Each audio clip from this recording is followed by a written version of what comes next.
Hi, I'm Gary Engler, your socialist grandfather. This episode of Economic Democracy or No Democracy, an anti oligarchy manifesto, continues the discussion about building a coalition. To do that, we must understand how racism has been used to divide and conquer. That involves both discussion and study. A place to start is asking a question. Which comes first, racism or the systemic need for racism? Which is another way of asking, what is the connection between minority rule and racism? Every time there are racist mass shootings or yet another study about disparities in life expectancy between white and people of color, the commentariat pronounce about the evils of racism, but few mention its economic roots. The truth is, ideas have always been needed to justify treating other people badly. As long as there have been battles over resources, people have objectified and demeaned the other. It's to provide ideological cover for their bad behavior. This has likely gone on for a very, very long time, but it was not until the modern capitalist era that the notion of race was invented. Capitalism was taking over the world and needed an ideology to explain and justify war, the enslavement of Africans, the pillage of Asia, and the stealing of indigenous peoples' lands across the globe, amongst other crimes against humanity. The ridiculous idea of race and the ideology of racism were invented to serve the economic interests of European capitalists.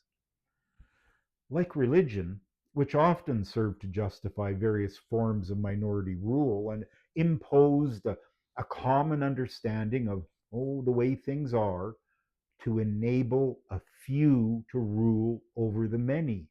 The ideologies of racism took on various cultural and institutional forms.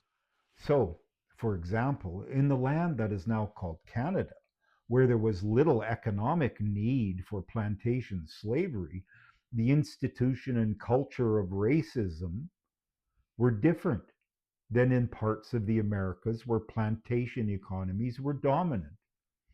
Anti Aboriginal racism needed to justify stealing First Nations land, and control over resources, however, was and is dominant.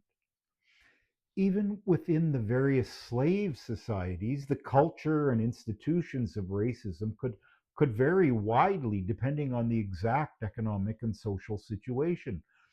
This can be illustrated by contrasting racism in the United States with its large, poor white population and the Caribbean islands with their overwhelmingly African slave majorities. In the latter societies, the legal system and cultural practices gave higher status to part white people, while in the former, one's legal and social status was black, unless you could pass as completely white.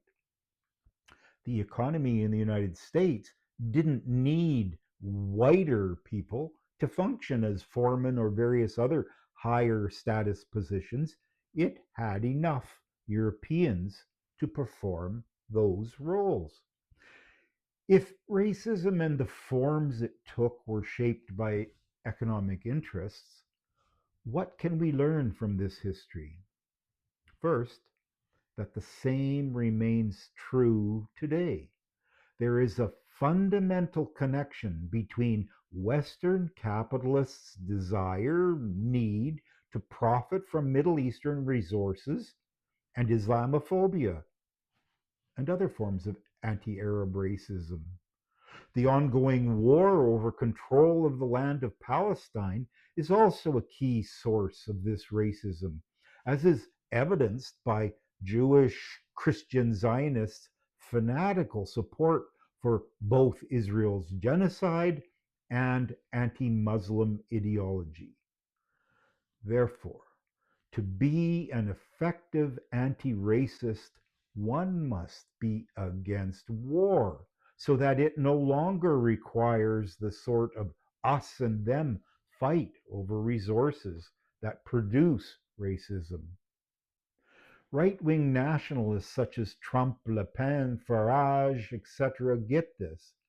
They consciously use racism to divide working class opposition. They hate anti racists and equate us with communists. Time and again throughout history, the majority of capitalists in many countries have used racist nationalists to maintain their power. It's called fascism.